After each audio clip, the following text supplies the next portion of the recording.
Hello guys, welcome to my YouTube channel. Today let's learn how to build forms in React. Okay, let's compile it and see how I built a form. Uh, I will show you the output of the form that I have been built up now. Go to terminal and it's a new terminal. Let me show you an example of form that has been built using the DigitalOcean tutorial here. Npm start. This is the command to develop to start developing the server so that the web page will be displayed onto the screen.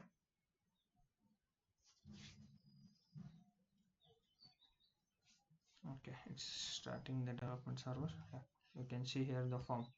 Okay, you can fill it. Name, let's say XYZ. XYZ is the name, and okay, if you enter it, it will take the count itself. Please choose the Apple type. Let's say it's fuzzy and count. Let's say 106 and gift wrap. Check the button. Submit it. You can see count is 106. Apple fuzzy XYZ. So let's see how we can create this form now using the DigitalOcean tutorials. Right. Okay. Let's start. So how to build forms in React? Forms are nothing but the user input. They take the user input and submit data in components ranging from login screen to a checkout page. We have login pages, checkout pages, register pages. Those are all the forms. It is like a component in React which allows the users to give the input and submit the data to the server. That's what we mean by forms, right? So let's start building forms with JSX component, that is nothing but the HTML elements in JavaScript. Okay, go to app.js in your file, create a new project, and there will be a source folder. Inside the source folder you can find the app.js file. Go to that and simple create a wrapper.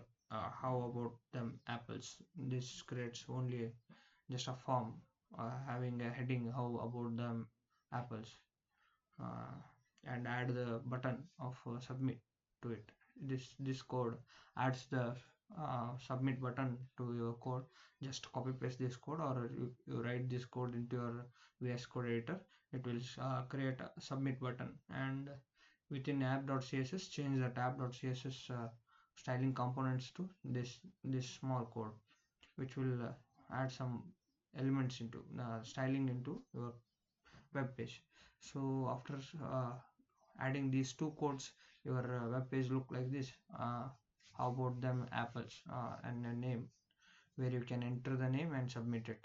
That's that's what is there in this two codes. This is app.js code, and this is the styling part. Whatever the box you see here, that will be styling part. The next open the app.js again to handle the event. Means the form should be fillable, right?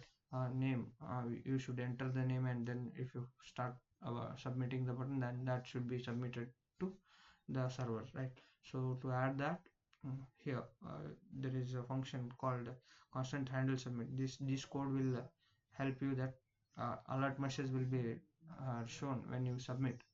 So for on submit handle submit, this function will be called when you click on the submit button, right? So what will be the action? That will be alert message, you have submitted the form. So here, yeah, you can see here you have submitted the forms. The server is saying you have submitted the forms. So that's what that code does on the code, right? Next,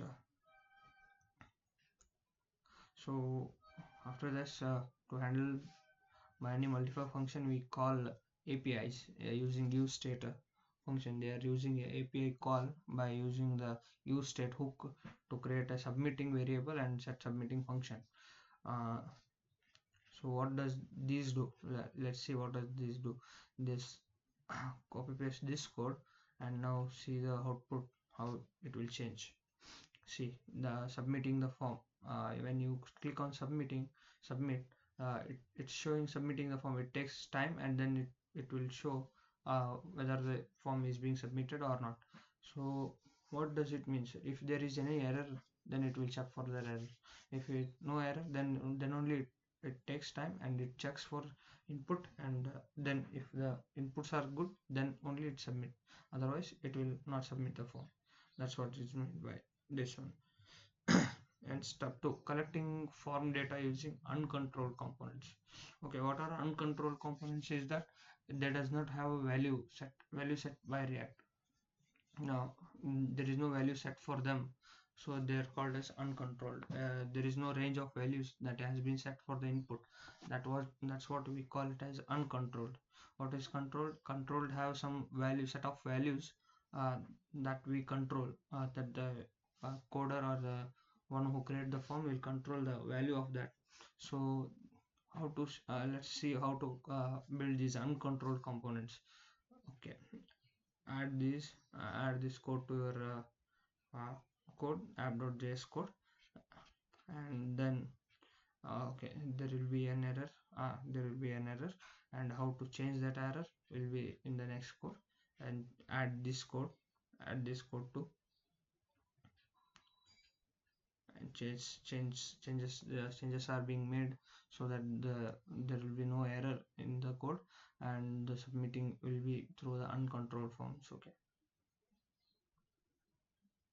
now you can see here, after successfully changing all these changes, you can see what all the changes you have being made. Okay, if you enter the name, that and once you submit it, and that name should be displayed on the web page itself, for a milliseconds or for a seconds. It should be displayed on the screen. That will confirm you what all the data you have been entered. And okay, there is no range for this, right? Name can be of any type, so this is an uncontrolled, right? Okay, let's see next one. Okay, still now we have only name as a field set in the form, right? Let's see a multiple field set form, where we can input the type of numbers, and that the apple count, and that all. Let's see that how to add them. Here are the field sets that has been added. Now we are adding multiple choice and option, and we are adding the range for it, such that it taking the count of it, like the checkbox and others. Okay, you can see here, after adding the code for it, you can see multiple field sets are being created into the forms. There are choose an option multiple option, how to create this and how to get a count. And this is, you can see here, there is no range being set here, such that user input, only input has been taken as a count. So that is what is the uncontrolled, what we say. Then copy paste this code, such that these all components will be uh, displayed once you enter and submit the file of form. Okay, then how to control these components, how to build the controlled components, updating data, uploading form data using control components. Let's see how to control them. Okay, update the code as per this code. You can see here, value equal to form.name and form.data apple. Okay, here the value is being added. That's what is the controlled. There will be a value for every input or every field you set up here. There will be a value for it. That's what is meant by controlled form. So here count, you can see here count is being initialized to 100, and above or below that will be a range for it. So that count start from the 100 itself. You can increase the count or you can decrease the count, and that's why we are controlling these form values. That is what is meant by the control form.